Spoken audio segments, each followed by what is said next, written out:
नमस्कार दर्शक बंधुरा सकलके स्वागत जानाई। प्रथमे शतकोटी प्रणाम जानाई महाशक्तिरूपिणी श्री श्री शारदा मायेर चरण जुगले। आज आमादेर उपस्थापना ठाकुर श्री श्री रामकृष्ण देव एवं जगज्जननी श्री श्री शारदा मायेर विवाह संक्रांत किछु कथा। एकेबारे शैशवकालेई किछु ना बुझेई पति निर्बाचन करेछिलेन शारदा देवी। तार मातुलालय छिलो शिहरे। आबार श्री श्री रामकृष्णेर अर्थात गदाधर चट्टोपाध्यायेर भाग्ने हृदयरामेर बाड़ीओ सेखाने। शिहरे शांतिनाथ शिवेर अधिष्ठान। तार मंदिरे विभिन्न समये कीर्तन यात्रागान प्रभृति नाना अनुष्ठान लेगेई थाकतो।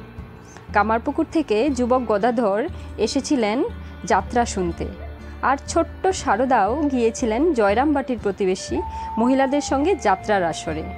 शिशुर संगे कौतुक करार इच्छेतेई महिलादेर मध्य कोनो एकजन तार कोले उपविष्ट शारदार काछे जानते चान सेखाने उपविष्ट छेलेदेर मध्य काके तार पछंद, काके से बिये करते चाय। शिशु शारदा निर्बिधाय गदाधरेर दिके अंगुली निर्देश करे। उपस्थित महिलादेर सम्मिलित हास्यरोलेर मध्य जे घटनाटी घटे सेटी सम्भवत गदाधरेर दृष्टि एड़ायनि एबं तार मध्येई छिलो भविष्यतेर इंगित। गदाधर चट्टोपाध्याय तखन दक्षिणेश्वरे रानी राসমणि प्रतिष्ठित भवतारिणीर मंदिरेर पूजारी, किन्तु अभिनव तार पूजा, ता कोनो लौकिक नियमबद्ध नय। तार काछे शास्त्रविहित क्रिया अनुष्ठानेर मूल्य सामान्यई। प्रस्तर निर्मित देवीमूर्ति तार काछे चिन्मयी मा, आर तिनि तार एकान्त स्नेहेर सन्तान। छोट्ट छेलेटिर मतोई मार काछे तार नित्य आबदार, मा देखा दे। मंदिरे बाइरेर प्रांगणे उद्याने निजेर बाসকক্ষে चले तार निरंतर कान्ना, मा तुई कि सत्यि आछिस ना प्रस्तर मूर्ति मात्र। माटिते मुख घषे घषे काঁদতে থাকেন, मा मा मा, जेन मातृहारा शिशु। किन्तु कई तार आह्वाने केउ साड़ा देन ना। दिनेर पर दिन केटे जाए, तार प्रार्थना तो पूरण हय ना। कई तिनि व्याकुल सन्तानेर सम्मुखे उपस्थित हये तार दुःखमोचन करछेन। ताहले कि एई मातृमूर्ति कि निछक शिल्पीर भावकल्पना मात्र? आहार निद्रा भूले गदाधर निरंतर अन्वेषण करे चलेछेन एकटी सत्येर। जगदम्बा कि प्रत्यक्ष ना मानुषेर कल्पना मात्र? अवशेषे स्थिर करलेन आर नय, मायेर चरणेई निजेर जीवन उत्सर्ग करबेन। मातृमंदिरेर मध्येई थाकतो पशु बलिदानेर खड्ग। सेई खड्गेर द्वारा निजेर जीवननाशेर प्रचेष्टार मुहूर्तेर घटनार तिनि निजेई विवरण दिएछेन। सहसा मार अद्भुत दर्शन पाइलाम।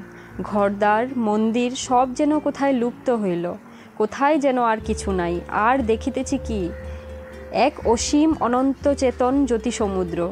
जेदिके যতদূর देखी चारिदिक हইতে ताहार उर्मिमाला तर्जन गर्जन करिया ग्रास करिबार जन्य अग्रसर हইতেছে। देखिते देखिते उहारा आमार उपर निपतित हইল एबं आमाके एकेबारे कोथाय तलाइया दिल। हापाइया हाबुडुबु खाइया संज्ञा शून्य हइया पड़िया गेलाम। ताहार पर कि हइयाछे, कोन दिक दिया सेदिन ओ तत्पर दिन जे गियाछे ताहार किछुई जानिते पारि नाई। अंतरे किन्तु एकटा जमाट बाधा आनंदेर स्रोत प्रवाहित छिलो एबं मायेर प्रकाश उपलब्धि करियाछिलाम। तारपर थेके गदाधर पार्थिव चेतना प्रायई लुप्त, मन सर्वदाई ऊर्ध्वमुखी। राসমণির कर्मचारीरा तार जामाता मथुरानाथेर काछे नालिश जानालो। छोट भट्टाच पागल हये गेछेन। मथुरानाथ किन्तु निर्विकार। रानीर मनेও कोनो मालिन्य नेই, कारण गदाधरेर बाइरेर परिचय যাই হোক ना केन तारा चिनेছেন तार साधक सत्ताके, যা সচরাচর সকলের চোখে পড়ে না। এদিকে সংবাদ পৌঁছালো কামারপুকুরে। গ্রাম্য প্রতিবেশীরা তাদের জ্ঞান বুদ্ধিমতো গদাধর জননী চন্দ্রমণিকে নানা পরামর্শ দিতে শুরু করলো। কেউ বলল ওটা মৃগী, কারো মতে কোনো দুষ্টগ্রহ ভর করেছে। কিন্তু বিভিন্ন মানুষ বিভিন্ন পরামর্শ দেয়, চিকিৎসা করাও, ওঝা ডাকো। বিভ্রান্ত চন্দ্রমণি কর্তব্য স্থির করতে পারছেন না। স্বামী নেই, জ্যেষ্ঠপুত্রও লোকান্তরিত। তিনি নিজে একজন গ্রাম্য স্ত্রীলোক, অর্থেরও অভাব। অবশেষে মধ্যমপুত্র রামেশ্বরকে পাঠালেন দক্ষিণেশ্বরে গদাধরকে ফিরিয়ে আনতে। মায়ের আদেশ শিরোধার্য করে গদাধর ফিরে এলেন কামারপুকুরে। সেখানে শুরু হলো তার চিকিৎসা। টোটকা ঝাড়ফুঁকও বাদ গেল না, কিন্তু তাতে বিশেষ কিছু লাভ হলো না।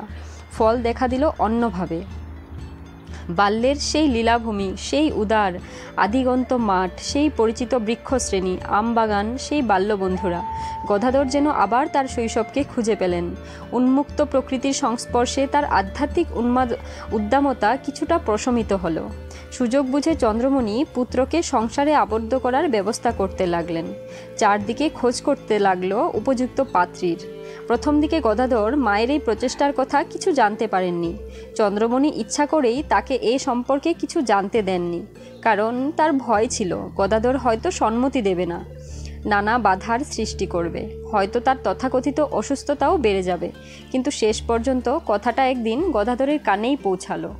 আপত্তি দূরে থাক, তিনি কিন্তু আনন্দিতই হলেন এবং স্বয়ং পাত্রীর সন্ধানও বলে দিলেন। জয়রামবাটির রাম মুখুজ্জের বাড়িতে দেখো গে, বিয়ের কোণে সেখানে কুটো বাঁধা আছে। সেই যাত্রা আসরের শিশুকন্যাটি। সুতরাং পাত্রী নির্বাচন সুষ্ঠুভাবেই নিষ্পন্ন হলো এবং অবিলম্বে বিবাহের দিনও স্থির হয়ে গেল। 1266 বঙ্গাব্দের বৈশাখের শেষ দিকে কামারপুকুর নিবাসী ক্ষুদিরাম চট্টোপাধ্যায়ের তৃতীয় পুত্র 24 বছর বয়স্ক গদাধরের সঙ্গে জয়রামবাটি নিবাসী রামচন্দ্র মুখোপাধ্যায়ের প্রথমা কন্যা 6 বৎসর বয়স্কা শারদামণির শুভবিবাহ নির্বিঘ্নে সম্পন্ন হলো। সমকালীন রীতি অনুযায়ী পাত্রপক্ষ কন্যাপক্ষকে 300 টাকা পণ দিলেন। বিবাহের কাল সম্পর্কে সারদা দেবী পরে বলেছিলেন, খেজুরের দিনে আমার বিয়ে হয়, মাস মনে নেই। 10 দিনের মধ্যে যখন কামারপুকুর গেলুম তখন সেখানে খেজুর কুড়িয়েছি।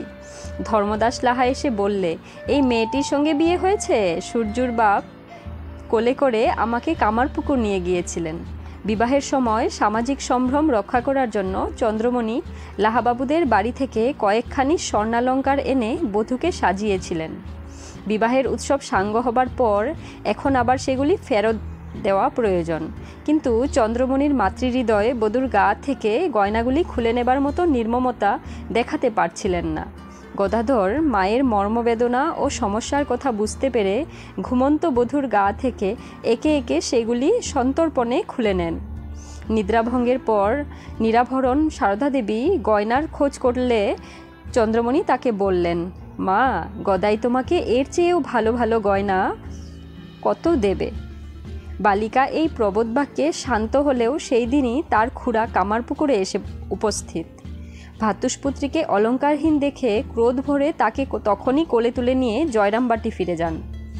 সারদা দেবী দ্বিতীয়বার কামারপুকুরে আসেন 1267 বঙ্গাব্দের অগ্রহায়ণ মাসে।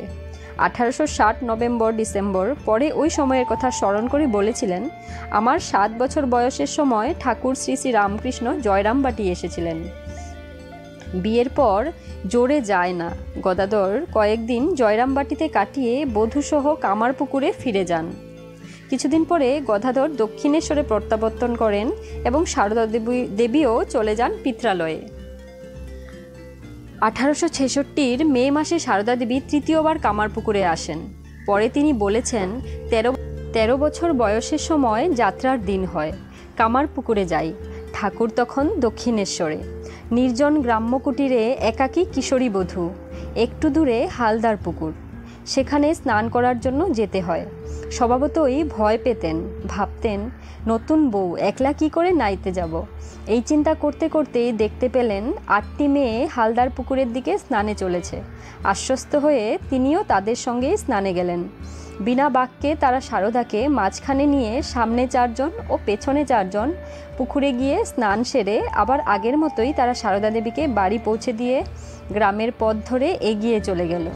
এইভাবে যে 1 মাস সেবার তিনি কামারপুকুরে ছিলেন, প্রতিদিনই তাদের সঙ্গিনী রূপে পেয়েছেন, কিন্তু কোনোদিনই জানতে পারেননি তারা কারা, কোথায় থাকে।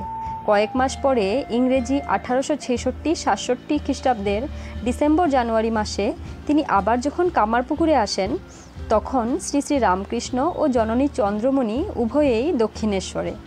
সারদা দেবীর কথায় আবার 5 মাস পরে গিয়ে কামারপুকুরে 1.5 মাস থাকি। কামারপুকুরে আমার ভাসুর যা এরা সব ছিলেন। 1867 খ্রিস্টাব্দের মে মাসে শ্রী রামকৃষ্ণ যখন ভৈরবী ব্রাহ্মণী ও হৃদয়রামকে নিয়ে কামারপুকুরে আসেন, তখন সারদা দেবীও পঞ্চমবার শ্বশুরালয়ে আগমন করেন এবং দীর্ঘ 7 মাস সেখানে অবস্থান করেন। এই সময় শ্রী রামকৃষ্ণ স্বয়ং তার সাংসারিক ও আধ্যাত্মিক শিক্ষার ভার গ্রহণ করেন। শিক্ষালাভকালের স্মৃতিচারণ করে সারদা দেবী বলেছেন, হৃদয়ের মধ্যে আনন্দের পূর্ণঘট যেন স্থাপিত রয়েছে। ওই কাল হতে সর্বদা এইরূপ অনুভব করতুম। সেই ধীর স্থির দিব্য উল্লাসে অন্তর কতদূর পূর্ণ থাকতো তা বলে বোঝাবার নয়। তো বন্ধুরা, আপনাদের যদি আমাদের এই ভিডিওটি ভালো লেগে থাকে তাহলে একটা লাইক করবেন, এবং আপনারা যদি আমাদের এই চ্যানেলে নতুন হয়ে থাকেন তাহলে চ্যানেলটি সাবস্ক্রাইব করে পাশে থাকার অনুরোধ রইল আপনাদের সকলকেই। নমস্কার আপনাদের সকলকেই। ভালো থাকবেন আপনারা সকলে। জয় মা। জয় শ্রী শ্রী ঠাকুর রামকৃষ্ণদেব।